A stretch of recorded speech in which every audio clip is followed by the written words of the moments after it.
Dakar. Promoting dialogue. It's midday in Dakar, 1 o'clock in Porto Novo. Good afternoon and many thanks for staying tuned to West Africa Democracy Radio, broadcasting on 94.9 FM and around the world. We are live on wadr.org. Welcome to Newslink. Here are the top stories. Ghana's Finance Minister Dr. Ato Forson presents 2025 budget with focus on economic revitalization. Nigerian troops eliminate notorious bandit Yellow Aboki in northwest of Zamfara State. Niger military leader General Chiani receives recommendations from National Conference of the new direction for the country. Everything we do must align with the defense and preservation of the interests of Niger. This Niger, which we have a duty to defend, even at the cost of our lives. And major political parties in Ivory Coast form coalition to demand review of electoral system. It is essential to avoid procrastination, to organize unity of action, to uphold the integrity of our stance, to address challenges effectively, and to implement reforms. Please stay tuned for details of these stories and more. West Africa Democracy Radio. It's you speaking. Grateful for your time with us and a warm welcome to our listeners in the sub-region and beyond. Newslink begins in Ghana as the Minister of Finance, Dr. Ato Forson, in some few minutes will be presenting the business statement and economic policy of the government for the year 2025. The presentation is in line with Article 179 of the 1992 Constitution of Ghana. The budget, which outlines both policy measures aimed at stabilizing the economy, fostering growth, and addressing the nation's national fiscal challenges. A key highlight of the budget is the anticipated removal of several controversial taxes, including electronic transfer levy, e-levy, the COVID-19 health levy, and betting tax. WADR is closely monitoring developments in Ghana's parliament, and in the course of the bulletin, we will bring you insights of the finance minister. But still staying a while longer in Ghana, President John Mahama has completed a working visit to Ouagadougou. The visit focused on economic and security cooperation. This is his last visit to the three alliance of the Sahelian states that he has done in the week since he took over as president on January 7, 2025. In their encounter in Ouagadougou, John Mahama and his Burkinabe counterpart, Captain Ibrahim Touare, held a joint press conference marked by projects in the aviation and hydrocarbons sector. The discussions focused on strengthening relations between Ghana and Burkina Faso, with an emphasis on economic and security cooperation. The two leaders also discussed issues on energy. President Mahama has been speaking to the press, and he has been expressing Ghana's commitment to reviving security cooperations with Ghana and Burkina Faso. Let's turn attention to the Gambia at the moment, as a group calling itself the Coalition of Progressive Gambians has announced a planned protest against the Gambian government following the rejection of the right for diaspora voting by Parliament. They described the rejection as unconstitutional and urged the Barrow-led government to comply with the rules of law and the respect for the Constitution. Sankole Janko tells us more in this report. Coalition of Progressive Gambians, COPG, says it will mobilize the Gambians and protest against what it described as the unconstitutional rejection of the diaspora voting that disenfranchises them as Gambians. They argue that members of parliament prematurely rejected the registration rights of Gambians abroad during the second reading of the election bill, automatically seizing their rights to vote. The group says the action of the National Assembly does not reflect the aspirations of the Gambian people that they represent, adding that 1 in 3 compounds are supported financially by a family member in the diaspora. Meanwhile, the COPG has urged President Barrow and his government to respect the rule of law, in this case by adhering to the existing electoral laws. Diaspora Gambians are very pivotal to the socio-economic development of the Gambia. In 2024 alone, remittances sent by Gambians amounted to over $775 million, more than 31% of the gross domestic product, GDP, of the country. Sankole Janko with that report. In Côte d'Ivoire, 8 months before the presidential election, a group of 25 opposition parties, including PDCI of Tijani Chiam, the FPI of Afi Ngizan, and COJEP of Charles Blegude and MGC of Simon Gbagbo, have called for the Coalition for Peaceful Alternation in Côte d'Ivoire, CAP Côte d'Ivoire. The CAP Côte d'Ivoire made its official exit from the polls on Monday, March 10, 2025. Through CAP Côte d'Ivoire, which is a non-ideological framework, the opposition parties want to implement united action to obtain, in particular, the reform of the Ivorian electoral system. It also should be noted that the opposition parties are demanding a new revision of the electoral register and a political dialogue before the elections are held. Details from our correspondent in Abidjan, Abenade, and voiced by Augustin Colley. This opposition political coalition brings together 25 parties, including the PDCR of Fanasio Tijancham, the FPR of former Prime Minister Pascal Afi N'Guessan, the COJEB of Charles Blegude, and the movement generation capable of former First Lady Simone Gbagbo. Called the Coalition for Peaceful Alternation in Côte d'Ivoire, it aims to be a political opposition alliance that will ensure peaceful alternation in the country this year, 2025, on the occasion of the presidential election next October. To achieve this, the new opposition alliance calls for the reform of the electoral system for inclusive, transparent, and peaceful elections. Simone Gbagbo, spokesperson for the CAP Côte d'Ivoire coalition, says,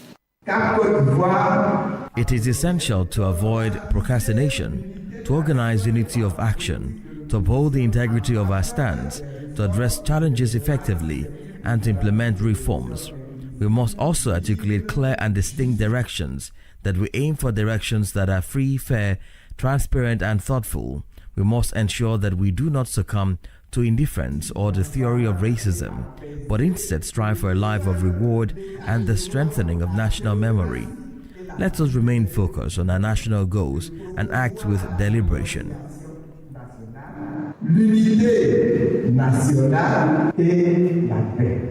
The president of the PDCR, coordinator of the new opposition platform CAP Côte, welcomed a historic alliance of opponents a few months before the presidential election. Here is Tijan Cham. This date is historic, and I have worked tirelessly to ensure that the October 2025 elections are conducted in a transparent, inclusive, and peaceful manner for the greater benefit of Côte d'Ivoire. The spokesperson for the Coalition for Peaceful Alternation in Côte d'Ivoire, Simone Gbagbo, declared that the door of the new alliance remains open to all political parties. The big absentee from this opposition coalition so far is the PPACR of former Ivorian President Laurent Gbagbo. As a reminder, in 2024, the former Ivorian President called for the opposition to unite around him in view of the presidential election next October. Augustin Colley, that report sent in by Côte d'Ivoire correspondent Abenade. Let's turn attention to Niger at the moment, where the head of the military and power, General Abdurrahman Chiani, has received the final report of the recommendations of the National Conference. The national consultation held in Niger last February brought together the country's vital forces and proposed recommendations for the country's new direction. General Abdurrahman Chiani called for unity to meet the challenges of Niger's development. From Niamey, Murtala Zuberu sent in this report and voiced by Eche Atiso. A ceremony was held at the Presidential Palace for the presentation of the final report of recommendations from the national consultations to General Abdurrahman Chiani. The document was handed over to the leader of the military in power by the chairman of the National Commission tasked with conducting these national consultations, General Mohamed Toumba, Minister of the Interior and Security. If it was possible to achieve this in 5 days of work and less than 3 weeks of compiling documents, analyzing contributions from citizens of all backgrounds, and drafting the report, if all this was possible with a successful outcome leading to today's ceremony for the presentation of the final report of the national consultations, it is because somewhere dedicated men and women along with a plenary and subcommittee, invested their hearts and souls, giving their best for the salvation of our nation, our beloved Niger. After receiving the conclusions of the national consultations, General Abdurrahman Tiani commended the members of the commission for their accomplished work and called for unity to address the challenges outlined in the report. Keeping in mind that this is no longer the time for rancor, division, or sterile adversity, everything we do must align with the defense and preservation of the interests of Niger. This Niger, which we have a duty to defend, even at the cost of our lives. No country can develop amidst division. No country can develop through clan rivalries. No country can develop without cohesion and the constructive spirit of all its people. It is worth noting that the extension of the military transition for 5 years and the dissolution of political parties are among the key recommendations from the national consultations held from February 15 to 20. Their enactment is expected in the coming days. Eche Atiso voiced the report sent in by our Niamey correspondent Mutala Zuberu. More stories coming up on West Africa Democracy Radio. Newslink continues. Still in the Sahel region, dozens of Malian nationals have been expelled to their country's border for several days. According to the Mauritanian authorities, these people are in an irregular situation on its territory. As tension rises on the borders between the two countries, Malian authorities are trying to clarify the situation of these people. Details from our correspondent in Bamako, Ali Ochiam, and voiced by Imo Edet. Among the many irregular migrants expelled from Mauritania, many are Malians. They were taken to the border between Mauritania and their country of origin. In the Malian town of Gogi, on the border with Mauritania, expelled Malian migrants blocked the border post to prevent Mauritanians from entering Malian territory.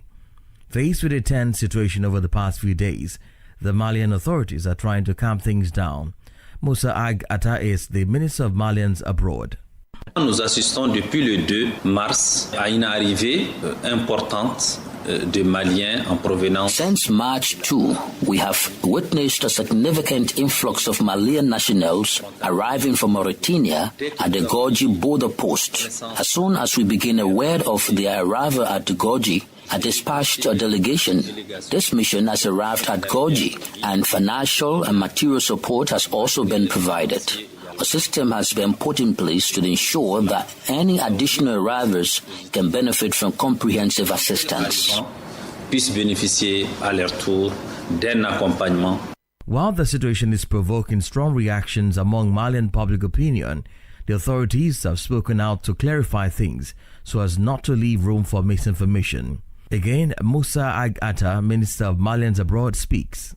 There is no targeted campaign against Malian nationals in Mauritania. There is an ongoing migration policy in Mauritania that applies to all foreigners residing in the country. For several months, Mauritania has begun a campaign to expel foreign nationals in an irregular situation as part of its policy against illegal migration. Ali Ochiam's report and voiced by Imo Edet. Let's turn attention to Nigeria at the moment, where the country's northwest troops have eliminated a notorious bandit leader, Yellow Aboki, in a major security operation in Zamfara state. Military sources say Yellow Aboki was a key figure in the region's criminal network and a close associate of the late terror kingpin Hassan Bamamu, who was killed in a similar operation weeks earlier. Usman Umar has more in this report. The operation carried out under Operation Fansariyama targeted bandit hideouts in Tafe local government area, where Yellow Aboki has been consolidating his control. His gang was known for violent attacks, kidnappings and extortions, spreading fear across Zamfara and neighboring states. While the Nigerian military has recorded several successes against armed groups, security analysts warn that banditry remains a major challenge. Bandits have continued to exploit porous borders, retreating into neighboring countries to regroup and launch new attacks, the violence has displaced thousands and disrupted economic activities in the region. Experts say military force alone cannot end the crisis. They are calling for stronger regional cooperation among West African nations, including intelligence sharing and coordinated military operations to dismantle these armed groups. Economic development programs are also being urged to address the root causes of insecurity. The ECOWAS has repeatedly emphasized the need for a joint security strategy to combat armed groups operating across Nigeria, Niger, Chad, and Burkina Faso. Without a united front, observers warn that the situation could further destabilize the region. As military operations continue, stakeholders are urging ECOWAS, the African Union, and neighboring governments to set up a security coordination, block funding sources for armed groups, and invest in long-term peace-building efforts. For now, the elimination of Yellow Aboki and other leaders of notorious armed groups is a victory for Nigerian forces, but the broader fight against insecurity is far from over. Usman Umar in Nigeria filed the report.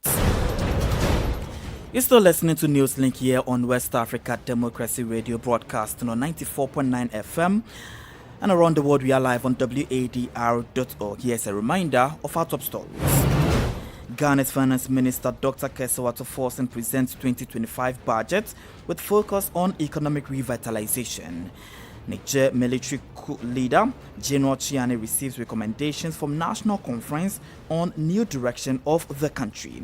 Major political parties in Cote d'Ivoire form coalition to demand review of electoral system. And Nigeria's troops eliminate notorious bandit Yellow Aboki in northwest of Zamfara state. We have the press review, guest interview, and sports. Stay with us. Fresh and breaking news all the time. Hear it first as the news breaks, only on West Africa Democracy Radio. Newslink continues. Let's take you to Benin at the moment, where the trial of activist Steve Amuzu in Benin has been postponed to April 7, 2025. Appearing before the Court for the Repression of Economic Offences and Terrorism Crete on Monday, the debate was brief but very tensed. Here's a report from our correspondent in Cotonou, Aziz Adam Sole, and voiced by Abdullahi Hassan. Returning to the stand for the second time, activist Steve Amosu witnessed a heated debate between his lawyers and the prosecution. The defense strongly contested the intervention of the special prosecutor regarding the nature of Steve Amosu's contributions to the webpage Frere Humvi. This account, hosted on social media, is highly critical of the Beninese government. When questioned, Steve Amosu, dressed in his prison uniform, reaffirmed that he was not behind the Frere Humvi page. The prosecution countered that at the beginning of his interrogation, Steve Amosu had admitted to being Frere Humvi. They questioned this change in his stance. The debate also focused on the objectives of the Frere Humvi webpage, which critiques the regime of Beninese President Patrice Talon. Steve Amosu described it as a platform for sharing socio-political reflections. After a period of intense and tense discussions, the hearing was adjourned and rescheduled for April 7th. Steve Amosu was returned to prison. Having been imprisoned since August 2024, activist Steve Amosu is facing charges including the initiation and dissemination of false news through social media and direct incitement to rebellion. Aziz Adam's report, voiced by Abdullahi Hassan. This is the newspaper review. Stay abreast and find out what the top stories are in your country. This is the newspaper review. The newspaper review. Let's get to Liberia and join Abraham Parker for the press review. On today's edition of Press Review from Liberia features 3 local dailies. The Eye, the Daily Observer newspaper, Front Page Africa newspaper, the New Republic newspaper. We begin with the Daily Observer newspaper. First story: Chief Justice to retire amid political tensions between judiciary and legislature. Salala Rubber Corporation plantation suffers third attack. Back page of the Daily Observer newspaper: Tiawan Gongolo calls for inclusive investigation into mysterious deaths in Liberia. and the rest are purely commercials. We move to the front page Africa newspaper with the first story. Speaker Kofa demands urgent audit on investigation into office breaking at the Capitol building. As another decoration joins, Liberia's historic cemetery in rains as gravesite remains a drug hub despite government's pledge to tackle the danger. Back page of the front page African newspaper, stand petitions Supreme Court to lift restrictions on motorbike keke riders, demands return of confiscated items. Indeed, the rest of the other stories I repeating. We move to the New Republic newspaper. We begin with this story that says Vice President Kun saves mediums in yellow machines deal. BMMC conducts emergency safety drill for its employees. And to the back page, Augustine Gafun mandated to submit physical overturn by the Liberian Senate. And VP Kun highlights Liberia energy challenges. Well, that does it for this Tuesday's edition of Press Review from Liberia. And it's back to you in studio. Thank you very much, Abraham Parker, for the press review in Monrovia. Politics, Analysis on major news, social matters, and all. This is A Guest. Our guest interview takes us to Ghana as the finance minister is currently presenting the 2025 budget to the nation, the first in President Mahama's second term. The budget, which outlines bold policy measures, also aimed to stabilizing the economy, fostering growth, and addressing the nation's fiscal challenges. Key highlight of the budget is the anticipated removal of several controversial taxes, including the electronic transfer levy, e-levy, the COVID-19 health levy, and betting tax. Our guest is senior finance lecturer with the University of Cape Coast Business School, Dr. Sairam Kawo, and he shares with WAD the expectations of the budget and how it should anchor the country's debt situation.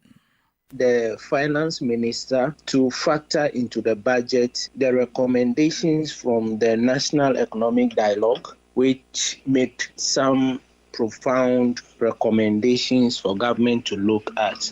I expect that they revitalize the account that is supposed to take charge of debt management, that's the sinking fund account.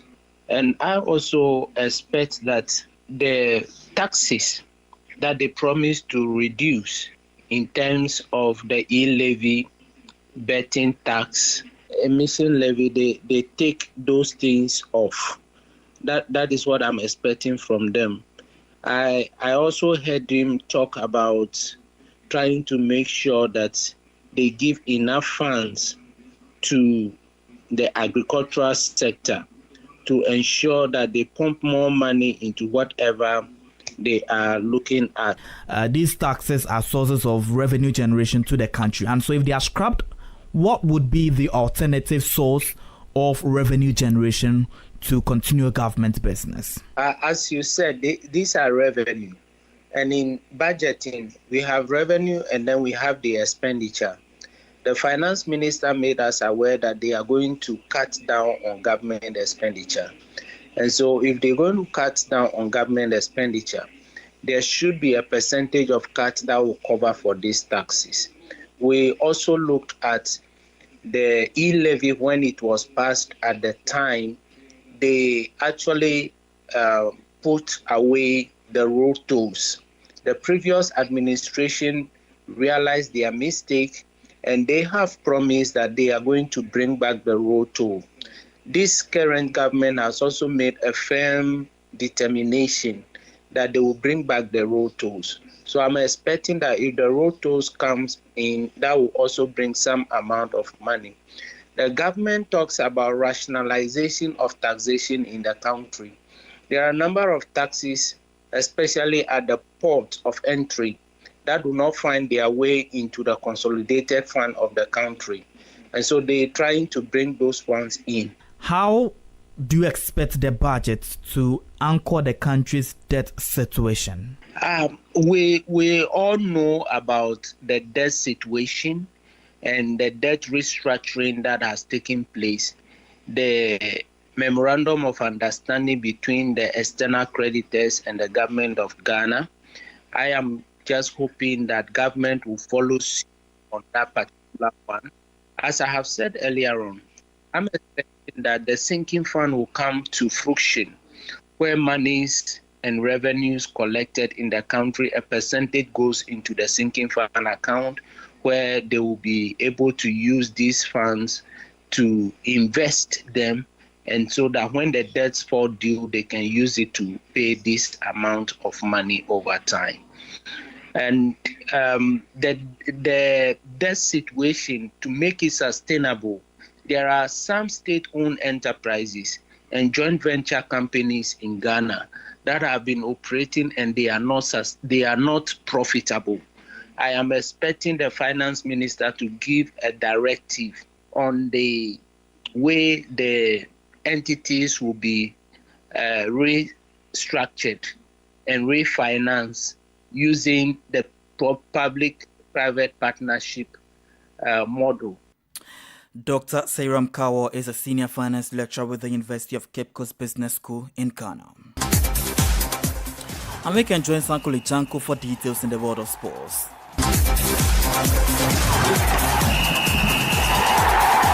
Hello there, warm welcome and thank you for joining us.